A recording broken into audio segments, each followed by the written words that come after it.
అడుగుతున్నాం. స్కాలర్షిప్ లేకపోతే మేము ఎట్లా బతకాలి, ఎట్లా చదువుకోవాలి? స్కాలర్షిప్ ఎమ్మటే విడుదల చేయాలి. కాలేజ్లో మంచిగా ఉంది కానీ స్కాలర్షిప్ లేకపోతే బతకలేం, స్కాలర్షిప్ లేకపోతే చదువుకోలేం. దాని మీదే చదువుకోగలుగుతున్నాం ఇప్పటి వరకు. శ్రీనాథ్, ఎస్ఎఫ్ఐ జిల్లా ఆఫీస్ బేరర్ని. ఈరోజు రాష్ట్ర ప్రభుత్వం ఎంత నిర్లక్ష్యంగా ఉందంటే దాదాపు 8,250 కోట్లకు పైగా స్కాలర్షిప్స్ పెండింగ్లో ఉన్నాయి.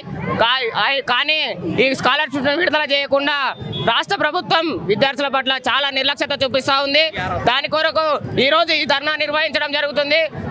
భవిష్యత్తులో ఇలాంటి ధర్నాలే కాకుండా ఎమ్మెల్యేలు, ఎంపీలు, సీఎం రేవంత్ రెడ్డి గారి ఇంటి ముట్టడి కూడా నిర్వహిస్తామని చెప్పేసి మీడియా ముఖంగా హెచ్చరిస్తా ఉన్నాం. సత్యప్రియ అండి. మాకు స్కాలర్షిప్ ఇంకా రిలీజ్ కాలేదు. స్కాలర్షిప్స్ ఉన్నాయి, అవి రిలీజ్ చేయాలి. స్టూడెంట్స్ కి న్యాయం చేయాలి. చాలా మంది స్కాలర్షిప్ మీద ఆధారపడి చదువుకుంటారు. అది ఆపేసి అది రిలీజ్ చేయండి చాలు. తెలంగాణ రాష్ట్ర వ్యాప్తంగా 33 జిల్లా కేంద్రంలో ఎస్ఎఫ్ఐ చలో కలెక్టరేట్ ముట్టడించడం జరుగుతూ ఉంది. ఈరోజు ప్రధానమైన డిమాండ్ ఏంటంటే పెండింగ్లో ఉన్న 8,250 కోట్ల రూపాయల స్కాలర్షిప్ బకాయిలో ఉన్నాయి, తక్షణమే విడుదల చేయాలని చెప్పేసి 33 జిల్లా కేంద్రంలో ముట్టడి నిర్వహిస్తూ ఉన్నాం. ఈరోజు తెలంగాణ రాష్ట్రంలో 1-2 కాదు, దాదాపుగా 8,600 కోట్ల రూపాయల స్కాలర్షిప్ బకాయిలో ఉన్నాయి. 2019 నుంచి 2025 వరకు, అంటే దాదాపుగా 8-9 సంవత్సరం కాలం పాటు ఏ ఒక్క రూపాయి కూడా విద్యార్థులకు రాలేని పరిస్థితి. ఈరోజు గొప్పలు చెప్తా ఉన్నాం. ఉమ్మడి మహబూబ్నగర్ జిల్లా కేంద్రంలో ముఖ్యమంత్రి ఉన్నా అని చెప్తా ఉన్నాం. కానీ ముఖ్యమంత్రి ఉన్నా కానీ ఈరోజు మహబూబ్నగర్ జిల్లా బతుకులు మారలేని పరిస్థితి ఈరోజు రాష్ట్రంలో కనిపిస్తూ ఉన్నాయి. 1-2 కాదు, 8,750 కోట్ల రూపాయల స్కాలర్షిప్ బకాయిలు ఉన్నాయి, విడుదల చేయాలి. చాలా మంది విద్యార్థులు స్కాలర్షిప్లపై ఆధారపడి చదువుతూ ఉన్నారు. స్కాలర్షిప్ రానందువలన విద్యార్థులు విద్యకు దూరమైన పరిస్థితి ఈరోజు రాష్ట్రంలో కనిపిస్తూ ఉంది.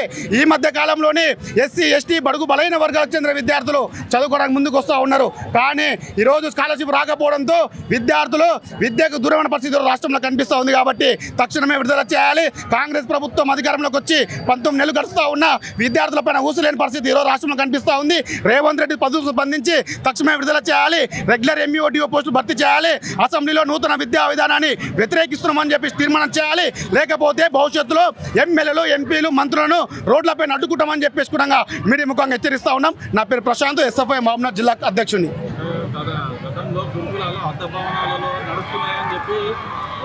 ఇప్పుడు ఉన్న వాళ్ళే విమర్శించారు, కానీ ఇప్పుడు కూడా అదే గురుకులాలు అద్దె భవనాల్లోనే నడుస్తున్నాయి.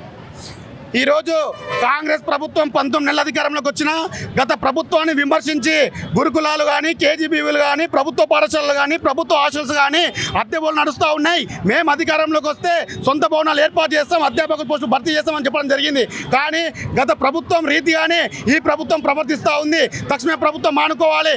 ఎప్పుడైతే మీరు నినాదం ఇచ్చారో మేము అధికారంలోకి వస్తే సొంత భవనాలు ఏర్పాటు చేస్తామని చెప్పారో తక్షణమే విడుదల చేయాలి, సొంత భవనాలు ఏర్పాటు చేయాలి. గురుకులాలకు 90% పైగా ఈరోజు అద్దెలు నడుస్తూ ఉన్నాయి. తక్షణమే విడుదల చేయకపోతే సీఎం రేవంత్ రెడ్డి ఇంటి ముట్టడి నిర్వహిస్తామని చెప్పేసి మీడియా తెలియజేస్తా ఉన్నాను. శ్రీనాథ్.